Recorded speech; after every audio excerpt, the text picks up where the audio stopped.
최근에 기술과 예술에 대해서 많이들 얘기를 하는데요. 주로 이제 기술이 예술에 어떤 영향을 주는지에 대한 부분들, 혹은 뭐 기술주의적 입장들이 굉장히 팽배해 있고, 그래서 좀 더 다른 견해를 학생들한테 좀 주고 싶다라는 생각이 들었습니다. 다른 견해라는 것은 기술은 항상 그 사회라는 부분들, 변인과 항상 밀접하게 관계되어 있잖아요. 그래서 그 부분을 어떻게 신경을 같이 쓰면서 예술을 다룰 수 있을 것인가, 그 삼자 간의 관계들을 봐야 된다라는 것이 제 강의의 요지였습니다. 오래전부터 예술가에게 기술은 상상력을 실현시키는 효과적인 매개체로 과학기술의 발달은 다양한 예술적 상상력을 이끌어냈다. 20세기 초반 새로운 기술의 등장은 새로운 시대를 열었고 예술에 대한 인식에도 변화를 가져왔다. 특히 사진이라는 획기적인 기술은 개인의 개성을 독특하게 표현하는 예술적 수단으로 당시 예술가들을 변화의 세계로 이끌었다. 기존의 예술적 기준을 부정하고 속박으로부터 벗어나는 아방가르드 예술이 시작된 것이다.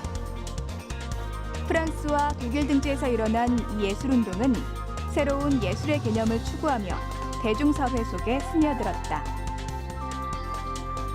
그 후 끊임없는 과학기술의 발전 속에서 예술은 어떻게 변화하고 있을까? 오늘날 예술과 기술의 새로운 관계가 아방가르드 예술의 실천적 역할을 계승할 수 있을지 함께 살펴본다.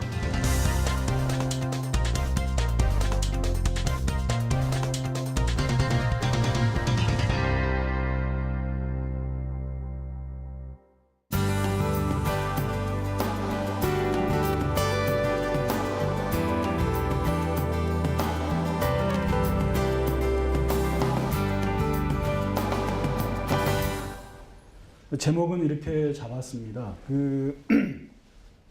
20세기 기술을 왜 봐야 되는지는 21세기에 왜 20세기 기술이냐라고 할 수가 있는데요.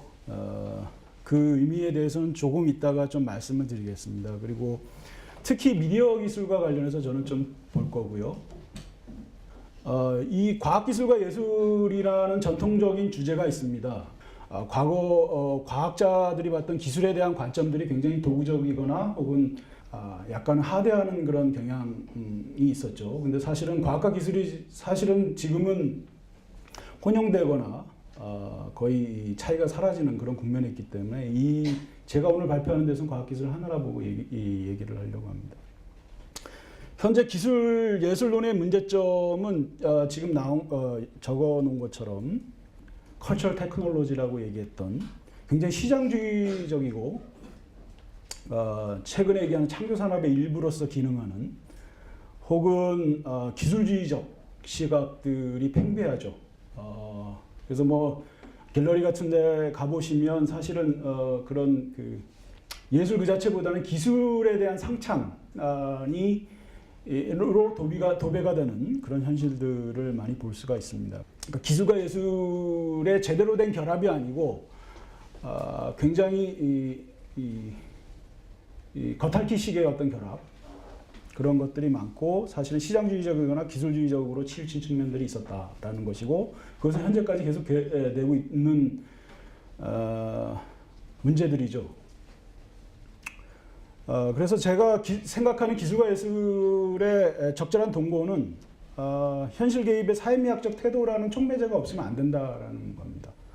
그리고 어쨌거나 기술의 역할은 미학적 표현의 확장을 돕기도 하지만 이런 사회미학적 태도가 없이는 사실상 예술의 존재 가치가 제가 보기에는 기술주의나 지금 앞에 언급했던 시장주의적 관점에서 머무를 수밖에 없다라고 보는 게 제 주장이고요. 그래서 기술과 예술이 동거하기 위해서는 사회미학이라는 촉매제가 필요하고 이 3자의 결합적인 관계에 기초해야만 사실은 기술예술 논의가 온전하게 얘기가 될 수 있다라고 볼 수 있습니다. 이 점에서 보면은 이제 20세기 아방가르드 실험은 이 세 가지를 저는 다 갖췄다라고 봅니다. 역사적이라고 우리가 아방가르드 운동을 얘기했었을 때는 그것의 한계성을 인정하는 것이죠. 그죠? 그것이 가지고 있는 장점도 있지만 그것이 가지고 있는 한계성 때문에 우리가 역사적 아방가르드라고 얘기하는데 그 한계성에도 불구하고 혹은 그 한계성을 우리가 인정한다면 적어도 제가 오늘 얘기할 기술과 예술 간의 관계 접붙이기의 방식에 있어서 당대 역사에서 이루어졌던 아방가르드 운동, 예술계에 있어서 뭔가 우리에게 시사점을 줄 수 있지 않을까, 뭐 그런 게 제 계획의 논의의 논점입니다. 이 앞에 지금 이미지는 노순택 사진가의 조류도감이라는 작업 중에 하나입니다. 기자들이 첨단의 사진기를 가지고 스펙타클한 현장들을 찍어대죠. 그 찍어대는 마치 그런 조류도감에 나오는 그런 저널리스트들의 생태를 아주 잘 포착해서, 그죠? 그것을 역전시키는 방식으로 사진에 그대로 담아내고 있습니다.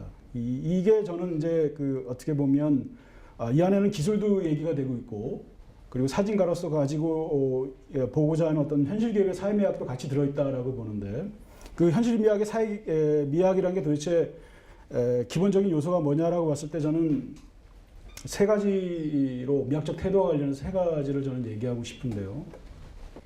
이 사람이 하는 거라면 사람이 그 표현 속에서 드러내는 방식에 있어서 적어도 세 가지 미학적 입장은 취해야 되는 것이 저는 적절하다라고 본다는 것이죠. 이 정도는 얘기를 하고 넘어가야 되겠다. 그리고 제가 앞으로 현실 개입이나 혹은 사회미학을 얘기할 때는 이 세 가지 태도 정도는 기본적인 그 정서로 삼아야 될 것이다 라고 보는 거고요. 이게 바로 어떠한 기술 매체가 오더라도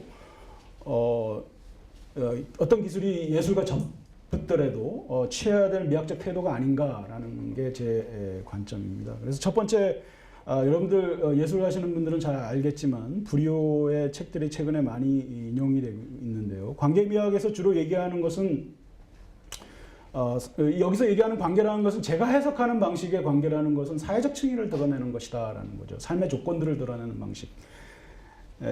그런 것이 없는 예술은 제가 보기에는 미학적 태도에서 상당히 문제가 있다라고 저는 봅니다. 그 삶의 태도 혹은 삶의 조건, 삶의 조건을 드러내지 않는 예술이라는 것, 삶의 조건이라는 게 싸움의 현장 혹은 우리들이 흔히 알고 있는 운동의 현장만을 얘기하는 것은 아니죠. 그죠?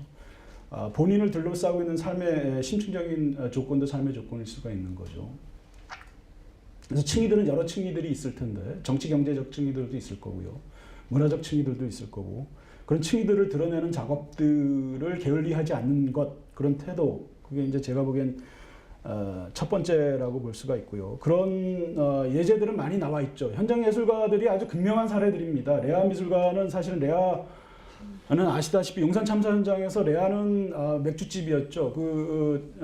현장에 있었던 그 가족이 운영하던 맥주집이었는데 그것을 개조해서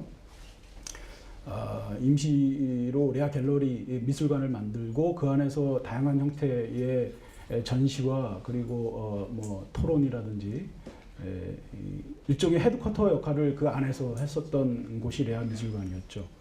그 속에서 다양한 예술가들이 모여서 현장 활동들도 했었고요. 그리고 집단적인 창작도 했었고 그런 부분과 관련해서 가장 극명한 사례일 겁니다. 그렇다고 해서 모든 사람이 다 그럼 현장으로 가야 되냐 그런 건 아닌데요. 일단 관계미학의 최소 조건은 저는 이거다라는 거죠. 사회를 살펴야 된다라는 거죠. 그리고 접속의 미학 수지 게블릭이라는 사람이 그런 용어를 썼습니다. 용어는 사실은 중요하지 않습니다. 제가 보기에는 저는 편의적으로 이들의 미학을 그냥 가져다가 단순하게 가져온 거고요. 결국 현실 속에서 타자화된 사회적 층위를 드러내되 현실 속에서 타자화된 관객이 누구인가를 살필 필요가 있다라고 저는 봅니다. 한국 사회 현실에서 타자화된 주체들은 굉장히 많죠. 그죠? 드러나지 않는 주체들, 인비지저블한 주체들에 대한 부분들. 다문화 주체일 수도 있고요. 그죠? 그리고 일용직 노동자일 수도 있고요. 이런 스스로 목소리를 내고 싶으나 낼 수 없는 그런 주체들. 이들은 관객일 수가 있죠. 예술가들한테 관객일 수 있는 그런 주체들인데 그들 대신해서 말하는 게 아니라 관객 스스로 입으로 말하게 하기가 저는 중요하다라고 봅니다. 예를 들면 믹스라이스의 그런 이주민과 관련된 작업들, 마석에서의 작업들, 그리고 그들 스스로 연극의 액터들이 돼서 그들의 삶의 조건들을 말하게 하고 스스로 감흥하게 하는 방식들, 그런 것이 이제 접속의 미학이라고 보고 그런 노력들이 있어야 된다라고 저는 보는 거고요. 적어도 관객을 대하는 방식에 있어서. 그리고 마지막으로 대화의 미학입니다. 그랜트 캐스터라는 사람이 이런 개념을 썼는데요. 타자에 대한 주체도 중요하지만 저는 무엇보다 아직까지 프롤레타리아 혁명론을 얘기하는 사람은 아닌데요. 적어도 한 사회에서 불평등의 조건 속에서 가장 심각한 모순 구조 속에서 처해 있는 사회 계급과 계층을 통해서 말하기라는 부분들은 여전히 유효하고 중요하다라고 저는 봅니다. 자, 제가 이제까지 봤던 이런 그 기본적인 관점 속에서 그 아방가르드와 기술과의 관계를 20세기 역사를 통해서 보는 게 중요한데 그 속에서 20세기 초부터 시작이 됐죠. 아방가르드 운동이. 근데 이들이 보는 관점들이 상당히 흥미로운 게 기술과의 관계 층위들이 여러 층위들이 있다라고 봅니다. 우리들이 흔히 생각하는 것은 이제 표현 매체로서 혹은 표현의 도구로서만 표현 확장의 방식 혹은 예술 장르 확대라는 측면, 이런 측면들만 많이들 생각들을 하는데요. 저는 여기서 좀 더 같이 보고 싶은 것이 세계관으로서 자본주의 기술 혹은 자본주의 문명이라고 봅니다. 과학 기술을 새롭게 해석하거나 이런 측면들은 아니지 않습니까? 이후에 전개되는 기술의 적용에 비해서 전혀 그런 건 없죠. 세계관으로서의 기술 체제, 기술 시스템, 그게 이제 홀로 독립해서 있는 게 아니고 아까 물리학에서 얘기되는 그런 뭡니까? 과학계에서 얘기하는 그런 수수과학의 정수만을 얘기하는 것이 아니고 그것이 어떻게 체제하고 결합되어 있고 그것이 어떻게 인간에게 문명에 영향을 미치는지에 대해서 항상 고민들을 했다라는 거죠. 그것을 작업 속에서 보여주고자 했다라고 볼 수가 있습니다. 그래서 기술의 아까 층위를 말씀드린다고 했는데 저는 여러분들이 주목해서 봐야 될 게 헷갈리지 않으셨으면 좋겠는 게 당대 아방가르드 예술을 하는 사람들이 느꼈던 기술의 체제, 문명에 대한 접근법을 작업 속에서 구현하는 방식들이 있고요. 그 기술 매체 자체를 장르화하거나 혹은 표현 매체의 확대를 위해서 기술을 응용하는 방식들이 있다. 그러니까 후자가 굉장히 그 실용적인 그런 차원이라면 전자는 굉장히 그 어떤 세계관적인 차원이라고 볼 수가 있죠.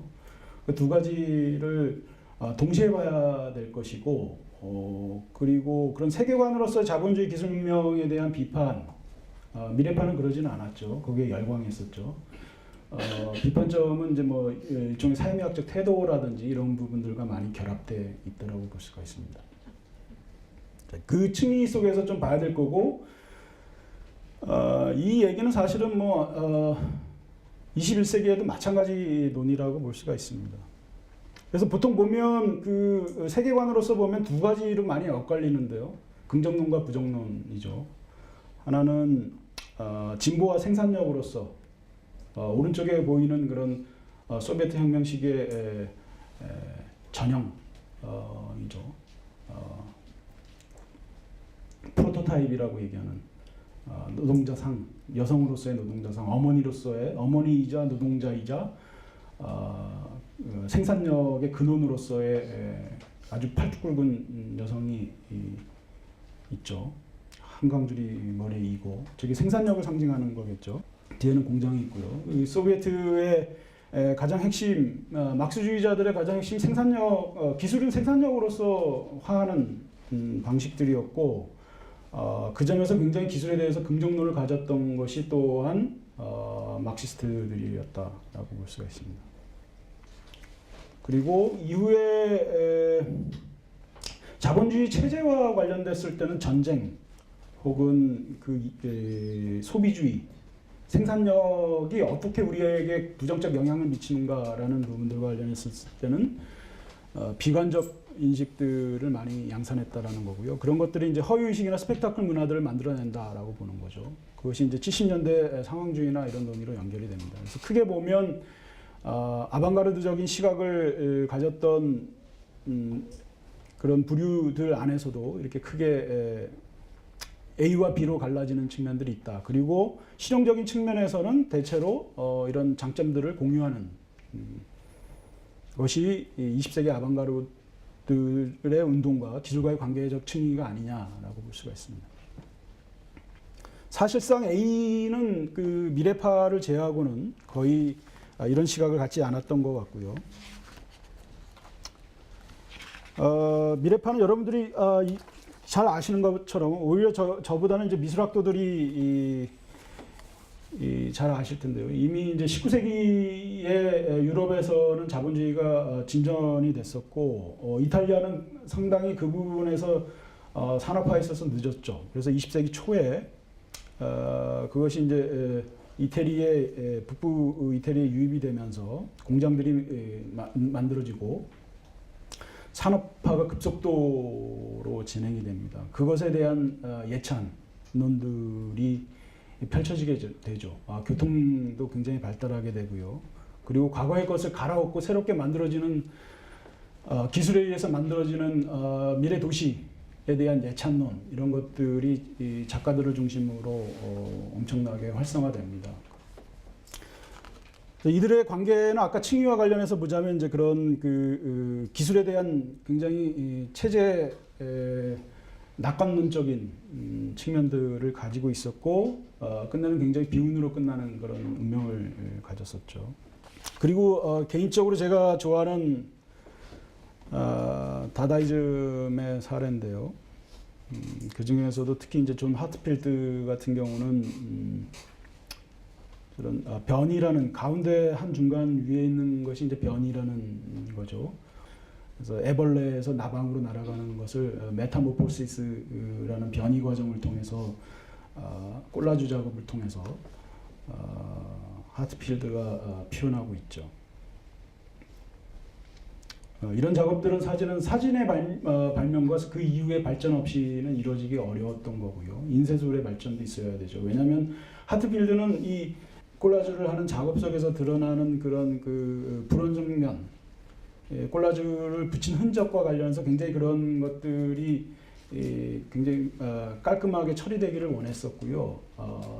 콜라주를 하면서도 굉장히 그 부분을 굉장히 매끄럽게 처리하기를 바랬습니다. 그래서 항상 자기의 작업들이 공산주의 잡지에 실렸었는데, 그런 서로 이임새 부분이라든지 이런 것들을 잘 처리하기를 바랬죠. 그래서 보시면 실제 마치 하나의 콜라주가 아닌 원래부터 하나의 작업인 것처럼 보이는 효과를 주고 있습니다. 그 아래 히틀러가 이제 부르주아지들에게 돈을 받는 모습들도 하트필드의 작업이고요. 이 당시에 그런 퍼포먼스라든지 실험이라든지 낭독 퍼포먼스도 많이 썼고요. 다양한 매체 실험들이 이루어졌던 것이 또 다다이스트들의 특색이라고 볼 수가 있습니다. 오른쪽은 그 당시보다 좀 후대에 나왔던 작업들인데요. 데콜라주라고, 콜라주가 붙이는 작업이라면 이제 데콜라주는 이제 띄는 작업이죠. 띄면서 과거의 흔적들이 하나씩 켜켜이 드러나는 작업들을 보여주는. 그래서 실제 이 포스터 뒤쪽에, 우리 왜 시골에 가면은 포스터 뜯어내면 뒤에 것들이 자꾸 드러나지 않습니까? 그러니까 결국 콜라주도 사실은 실제 원본 이미지가 아닌 기존에 있었던 이미지를 통해서 새로운 형태의 창작을 하는 걸로 볼 수가 있다면, 데콜라주도 사실은 과거의 기억들을 찢으면서 그 안에 켜켜이 쌓여있는 기억들을 밖으로 끄집어내잖아요. 그래서 실제 자기의 작업들이 과거에 누군가 뒤에 붙여놨던 것들과 같이 연쇄적으로 있다라는 것들을 보여주는 작업이라고 볼 수가 있겠죠.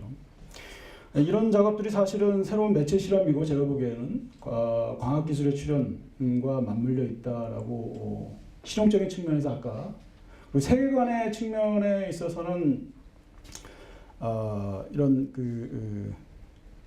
국가 체제와 관련해서 파시즘의 체제와 관련해서 굉장히 비판적이고 특히 전쟁과 관련해서 비이성주의와 관련해서 상당히 그거에 대한 비관론, 기술이 잘못 쓰였을 때 미칠 수 있는 그런 폭압적인 결과들 이런 것들에 대해서 굉장히 비관적이었다라고 볼 수가 있죠. 사실은 그 1차 대전과 관련해서 아까도 마찬가지였는데 방식들이 반응하는 방식들이 굉장히 달랐죠. 다다이스트들은 좀 더 특히 이제 독일계 유럽의 전역에 퍼졌던 다다이즘과 관련해서 특히 독일계 사람들이 그런 현실 정치의 개입에 대해서 좀 더 적극적이었다라고 볼 수가 있고요.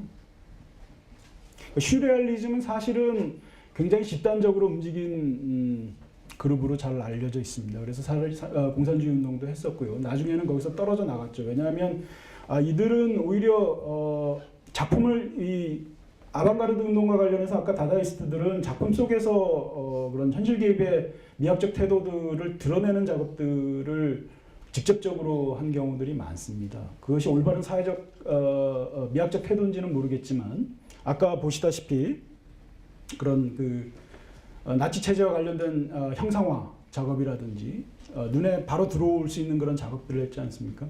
그러니까 그런 측면들을 했다면 슈레알리즘은 오히려 이 인간의 내면, 무의식 속으로 들어가게 되죠. 사실은 저는 이것도 과학기술과 관련해서 중요한 측면이라고 보거든요. 예를 들면 이 사람들이 얘기했던 것 중에 뭐 브레통이 대표적이긴 하지만 오토마티즘이라고 자동 글쓰기 혹은 글이라고 얘기하는 것이 있죠. 그래서 논리적인 사유 과정 없이 마음속에 떠오른 것을 쓰거나 혹은 그리거나 위에 지금 두 이미지가 그렇게 만들어진 것들이죠. 그래서 오히려 우리들이 논리적으로 인식하거나 체제화된 그런 사고들, 뭐 피라미드 형식이 됐던 논리적인 정합성 속에서 만들어진 구도에서 인식이 됐던 그런 것들이 얼마나 인간의 그런 무자비함, 1차 대전에서 보여줬던 것처럼 전쟁이라든지 비인간적인 측면들로 드러나는지에 회의를 하면서 오히려 무의식적인 욕망으로 돌아가는 것이 더 올바르다라고 보고 이런 실험들을 계속해서 벌였던 거죠. 그게 이제 아까 말씀드렸던 오토마티즘이고요. 아래쪽에 오른쪽에 보면은 이제 달리의 데프트 마을의 출현이라는 작업인데요. 보통 이런 기법을 데페이즈망이라고 한답니다. 그래서 여기 보시면은 현대와 중세가 같이 이게 보이실런지 모르겠습니다. 성도 있고 흙으로 만든 자동차 성도 있고 현대식 자동차도 있고요. 그래서 우리들이 인식하기에 전혀 어울리지 않을 수밖에 없는 그런 대상물들이 오브제들이 서로 공존하면서 한 작업 속에 들어가 있는 것을 볼 수가 있습니다. 마그리트의 집합적 발명이라는 작업인데요. 이전까지 주목하지 못했던 부분에 대한 주목이라는 점에서 의의를 찾을 수가 있고요. 기술과 기술이라고 하면은 보통 미케닉을 얘기할 수도 있는데 과학기술이라는 넓은 의미에서 보면 이들이 추구했던 것들을 체제와 관련해서 본다면 오히려 체제에서 주는 그런 비인간적 비이성적인 측면들을 내적 무의식으로 환원해서 그것을 작품 속에서 구현하려고 했던 미학적 태도로서 보여줬던 측면이라고 볼 수가 있겠습니다. 이들도 마찬가지로 매체 활용에 있어서는 다양한 매체들을 활용했었고요. 콜라주도 마찬가지로 썼었고요. 기존에 이 앞에 슬라이드에서 보셨던 다다이스트들과 비슷한 그런 여러 가지 매체 실험들을 했다라고 평가할 수가 있습니다. 상황주의는 좀 다음의 논인데요. 사실상 상황주의는 프랑스 학생운동과 관련해서 나타난 흐름이라고 볼 수가 있죠. 이 앞에 모든 흐름들은 사실 슈레알리즘까지 2차 대전이 일어나기 전에 슈레알리즘은 사실은 공산주의자들과 결별하면서 스스로 자멸했고요. 운동으로서 그 이후에 뭐 여러 운동 구성주의라든지 여러 가지의 바우하우스도 있고요. 조류들이 있지만 여기서 다 논의하거나 제가 다루기에는 좀 부족하다라고 보고요. 상황주의도 마찬가지입니다. 제가 여기서 마지막으로 언급하고 싶은 것은 상황주의 정도라고 보는데요. 아까 말씀드린 대로 이제 이런 그 자본주의 소비 문화에 대한 전면적인 비판, 체제 기술로서의 비판이죠. 그 자본주의와 기술이 어떻게 접붙고 그것이 인간의 의식에 어떤 영향을 미치는지에 대한 고민들, 그리고 그것을 어떻게 깰 수 있는지에 대한 고민들을 했죠. 그래서 상징 투쟁을 주로 상황주의자들은 많이 했습니다. 그 기존의 소비화된 상징 이미지들을 자신의 방식대로 재전유하는 것들이죠. 예컨대 지금 말풍선 달린 저 여성의 모습 속에서 혁명의 메시지를 담는다든가, 맨 상단의 왼쪽에 있는 것은 사실은 이 상황주의자의 이론적 대부인 그 기 드보르라는 이론가의 영화, 그 상황주의와 관련된 영화에 나오는 내용을 스크린샷한 겁니다. 그러니까 스펙타클화된 그런 현실의 스펙타클화된 이미지들이 어떻게 우리를 압도하고 있는지를 보여주는 중요한 메시지로서 이걸 보여주고 있고요. 계속해서 이제 본인이 하는지 드보르가 직접 하는지는 모르겠는데 나레이션을 계속하죠. 그리고 자본주의 상징 질서와 관련된 얘기들과 관련된 선언들을 계속해서 나레이션을 내보냅니다. 그리고 이 상황주의자들이 주로 썼던 전법들이 도시 설계와 관련해서 여러 가지 대안적인 제안들을 해주고 있죠. 퓨리우 같은 경우가 아주 대표적인 건데요. 요즘에 주로 뭐 서울시에서 많이 하는 것들은 이제 변형된 형태들도 있지만, 혹은 민간들이 자체적으로 하는 그런 도시 투어 같은 형태 있지 않습니까? 그 도시의 구획화된 그런 경계들을 우리가 주어진 대로 걷는 것이 아니고 전혀 예기치 않은 동선을 따라서 움직인다든지 골목길로 들어간다든지 이런 식으로 해서 이제 그것을 보통 퓨리라고 얘기하는데, 그러면서 새롭게 도시 전경을 재해석하거나 재발견하는 그런 것들을 독려하는 행위, 그것이 퓨리고요. 그 퓨리에서 만들어진 그 지도가 이제 저 네이키드 시티라고 볼 수가 있습니다. 시스템과 관련해서 기술에 대한 접근들, 그리고 그것은 굉장히 뭐 이렇게 그 실용적인 혹은 장르적인 측면에서의 접근은 제가 여기서 별로 얘기를 안 하고 있는데요. 오히려 그런 측면에서의 접근들이 아방가르드 운동에 상당히 의미 있는 작업들이었다라고 볼 수가 있습니다. 뭐 여기서는 제가 이제 75년 미국에서 앤트팜이라고 개미농장이라는 작가 군인인데요. 퍼포먼스를 주로 하는 미디어 아티스트이기도 하고요. 아티스트들이죠. 몇 년 동안 활동하다가 사라진 그룹인데, 이 작업은 이제 미디어 번이라는 작업입니다. 소비주의의 가장 핵심인 것이 이제 70년대 보시면 미국에서 캐딜락이죠. 캐딜락의 중산층들이 가지고 싶었던 게 교회의 집이죠. 당시에 이제 미국이 잘 살게 되면서 교회의 집을 갖고 이쁜 아내와 아이들과 아이들 둘셋과 그리고 게러지가 있는 그 게러지 안에 이제 캐딜락이 들어가는, 그리고 카우치에서 주말이면 이제 텔레비전을 보면서 스포츠 경기를 보는, 그것이 이제 자본주의의 꽃이자 가장 안락한 삶으로서 추앙이 받던 시절이 70년대였죠. 그것을 비판하면서 퍼포먼스를 벌인 것이 저것도 저 헐리우드 앞에서 하는 것 같은데요. 미디어 번이라는 거죠. 그런 그 자본주의 스펙타클한 이미지들을 생산하는 것들이 서로 충돌하면서 어떤 효과를 내는지를 보고자 했던 것이 이제 이 앤트팜의 작업이라고 볼 수 있습니다. 좀 더 적극적으로 현실 자본주의가 만들어내는 체제 기술적인 측면들에 대한 비판들, 이런 것들이 70년대, 80년대 가면서 계속적으로 증가한다고 볼 수가 있겠죠. 이게 뭐 대표적인 거라고 볼 수는 없겠지만요. 어쨌거나 이런 70년대에 많은 변화들이 일어나기 시작합니다. 그래서 이제까지의 논의들, 적어도 20세기 초, 그 다음에 뭐 상황주의자 정도로 얘기를 했던 측면에서 본다면, 이런 그 합리적 이성과 계몽이라고 얘기하는 것들, 슈레알리즘에서 보여줬던, 그래서 욕망으로 다시 복귀하는 인간의 무의식으로 들어가는 측면들도 있었고요. 그리고 다다이스트들은 그런 국가에 의한 그런 폭고와 관련해서 그런 것들을 부정하고 새로운 대안들을 만들기 위한 것들을 미학적 태도로 가졌었고요. 그런 것들이 이제 현실 비판과 이런 합리적 이성에 대한 부정으로 드러난다고 볼 수 있습니다. 그리고 여기에서는 적극적으로 해석되거나 설명되지 않았던 부분들인데 새로운 매체나 플랫폼을 활용했다, 수용했다라는 것들은 이제 이미 역사적으로 잘 알려진 얘기들이고요. 그리고 관계의 역할과 주체성에 대한 강조, 이런 부분들도 볼 수가 있고요. 그리고 아까 말씀드렸던 반미술에 대한 태도, 그리고 맨 위에 유미주의의 극복은 사실상 그러니까 사회 예술의 관계성을 회복하는 측면으로서 아방가르드들에 대한 주목들을 했었죠. 운동에 대한 주목들을. 이전까지 그런 그 현실과의 접점, 아까 제가 말씀드렸던 사회 미학적 태도라고 얘기했던 부분들을 전혀 고려하지 않았던 속에서 그것을 복귀시켰던 것이 20세기 아방가르드의 특징이라고 볼 수가 있습니다.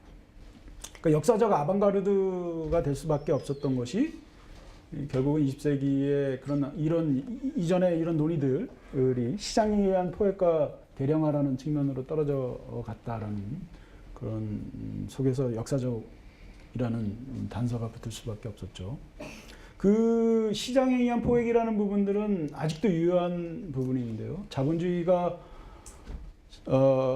포용할 수 있는 그런 그 표현 미학적, 그러니까 예술가들이 혹은 아마추어들이 혹은 일반인들이 관객들이 표현할 수 있는 그런 가능성들을 어디까지 이 자본주의가 포용할 수 있는지는 사실상 그러니까 상황주의도 사실은 그러면서 무너지지 않았습니까? 도저히 자기네들이 상징 질서 싸움에서 이길 수 없다라는 것 때문에 자연 해체가 돼버린 건데요. 그러니까 체조차도 저렇게 혁명의 기억이라는 것들이 어떻게 지금 오늘날 사유되고 있는지 긍정적인 측면들도 있지만 계속해서 저렇게 자본주의의 그런 그 기제 속으로 계속적으로 끊임없이 빨려 들어가는 측면들이 있다라는 것을 보여주기 위해서 저는 이미지를 썼습니다. 그래서 제가 이제 사이방가르드에서 주로 소개했던 것들 중에 최근의 작가들이 어떤 이거는 상당히 기술적인 수단과 기술에 대한 관점, 아까 말씀드렸던 두 가지 층위들을 다 고려하면서 좀 더 기술에 밀착한 형태 21세기의 아방가르드라고 얘기할 수 있는 그런 지형들이죠. 그래서 게임이나 페다고지로서의 게임이죠. 게임 자체를 자본주의 시스템을 비판하는 형태로 게임을 내용을 구성하는 이탈리아의 몰레 인두스트리아라는 그런 그룹 애들이 만드는 그런 작업들인데요. 그리고 여러 가지 형태, 저 로봇도 그렇고 이렇게 프로파간다를 하는 자동으로 문구를 만들어내는 길바닥에 그런 이런 형태를 이제 보통 뭐 리버스 엔지니어링이라고 보통 얘기하는 그럽니까. 그러니까 우리가 엔지니어링 하면 체제화된 기술들을 만들어내는 상업화된 기술 혹은 시장에 팔리는 기술, 그 안에서 시스템 안에서 작동하는 기술이라고 얘기할 수 있다면 리버스 엔지니어링은 의도하지 않은 기술, 엔지니어링, 비경로성을 가진 기술, 그렇죠. 뭐 좀 더 적극적으로 사회 얘기를 하자면 좀 더 다른 대안적인 형태로서의 엔지니어링일 수가 있겠죠. 여기서 나오는 뭐 사례를 제가 말씀드린 것도 아니지만 이미지로만 보여드리는 거지만 다양한 형태들의 리버스 엔지니어링들이 있을 수가 있습니다. 예를 들면 뭐 CCTV 지도를 그려서 그것을 피할 수 있는 길을 만든다든가, 그것을 앱으로 개발해서 내가 맨하탄에서 CCTV가 어디 위치가 있는데 그 CCTV를 피해서 내가 어떻게 저기까지 A에서 B까지 갈 수 있는지를 경로를 설정해주는 그런 작가들도 있어요. 그렇게 그러니까 여러분들이 참여해서 CCTV의 위치를 찍는 거죠. 공공장소에서. 그러면 그게 합해지면 앱이 되고요. 그 지도가 되고요. 그것을 피할 수 있는 그 앱을 개발하는 그런 작가들도 있죠. 프리컬처는 저작권과 관련된 것들을 아까 전용과 관련된 사안들인데요. 이렇게 활용하는 부류도 있고, 보다 적극적으로 이제 생명과학과 관련된 부분들을 예술 쪽에서 적극 도입해서 사회미학적 태도들을 계속적으로 소구하려고 하는 거죠.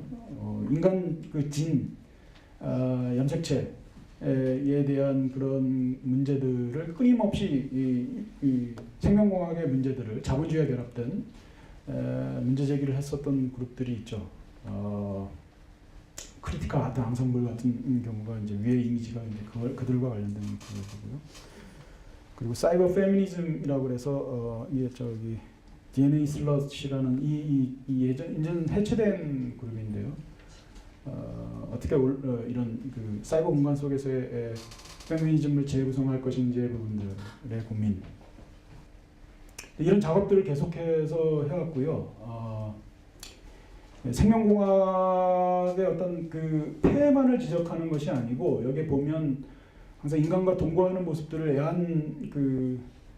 마치 그 반려견처럼 동거하는 모습들을 보여주고 있는데 우리가 반은 끌어안고 가야 될 어떤 생명공학의 새로운 사생아라고 볼 수 있는 기괴한 괴물, 돌연변이 이런 것들을 계속해서 묘사하고 있습니다.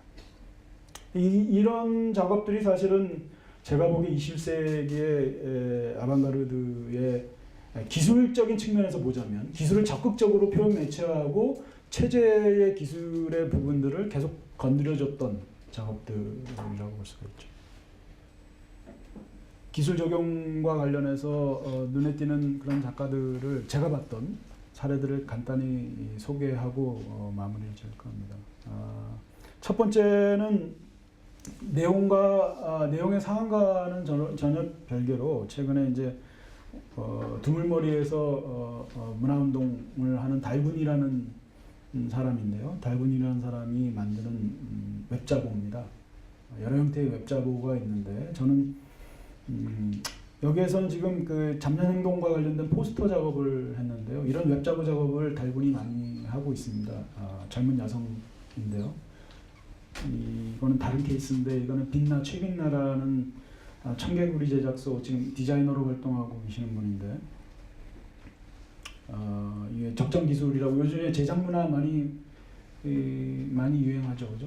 본인의 그러니까 인간이 이제까지 기술들을 만드는 데 있어서 우리들이 요즘에 보면 이용할 줄만 알지 그 안에 뭐가 들어가 있는지 어떻게 만드는지는 잘 모르잖아요. 그래서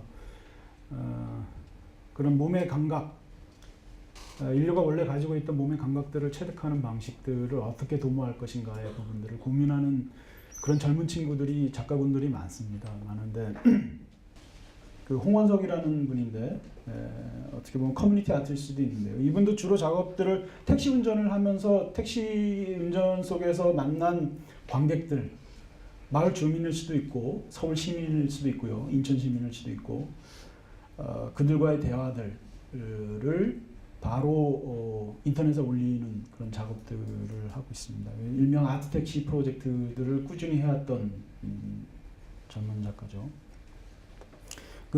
제가 여기서 말씀드리는 것은 온라인적인 측면 혹은 기술적인 실용적인 측면에서 굉장히 적극적으로 사용하는 그런 젊은 작가들 혹은 뭐 그런 작가분들 그리고 그들의 삶의학적 태도들이 현실 개입과 굉장히 밀접하게 연결되어 있다라고 볼 수가 있습니다. 이거는 양아치 작가의 작업인데요. 일종의 빙의 개념으로 해서 다양한 형태의 CCTV를 통해서 이렇게 다채널로 보여주고 있는 그런 작업인데요. 이걸로 에르메스 상까지 받았죠. 감시의 문제, 역감시의 문제, 빙의 과정을 통해서 이 타고 넘는 시선들이 어떻게 타고 넘는지의 부분들도 잘 묘사하고 있습니다. 여기까지가 제가 20세기 아방가르드를 주목하는 이유고요. 앞으로 21세기의 예술적 조류와 관련해서 특히 주목하고자 하는 것은 결국은 사회미학적 태도가 없는 기술은 기술과 예술의 결합은 그거는 공허할 뿐이다라는 것이 제 결론입니다. 이상입니다.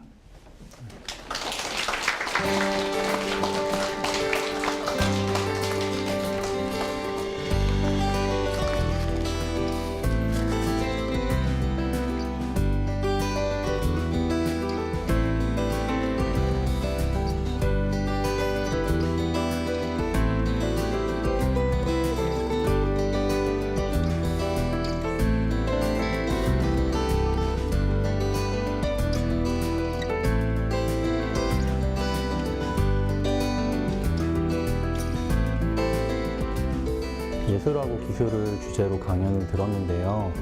사실은 뭐 예술이든 기술이든 사실 우리가 굉장히 많이 쓰는 단어인데 그 의미가 정확하게 어떤 건지에 대해서는 사실 우리가 잘 모르는 부분들이 많잖아요. 근데 그 중에서 뭐 좀 예술 작품들과 그리고 좀 지금 한국이나 외국에서 활동하는 작가들 위주로 이제 좀 사례를 들면서 설명을 해주셔서 그냥 조금 예술과 기술에 대해서 뭐 여전히 어렵지만 그래도 좀 어렴풋이나마 그 의미를 좀 다시금 생각할 수 있는 그런 기회였던 것 같습니다. 지금 예술대학교에서 배우지 못했던 부분들을 많이 지식적으로도 채워주신 것 같고, 그리고 다른 방식으로 좀 접근할 수 있게 해주신 것 같아서 도움이 많이 됐습니다.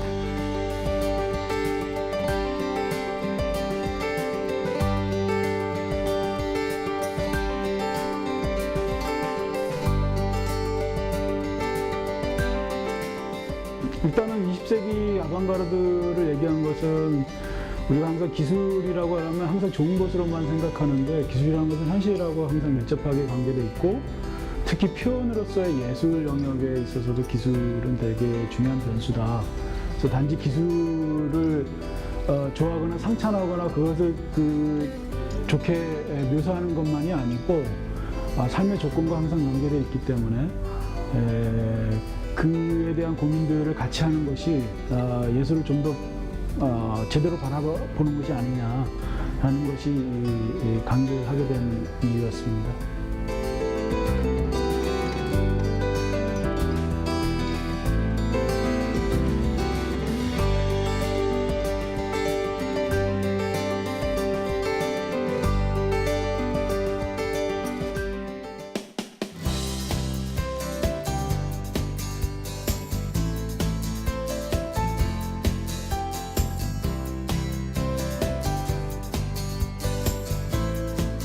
뇌파가 1920년대 발견이 됐고 실제 이제 어떤 정보를 추출하고 활용하는 건 1980년대 이후거든요.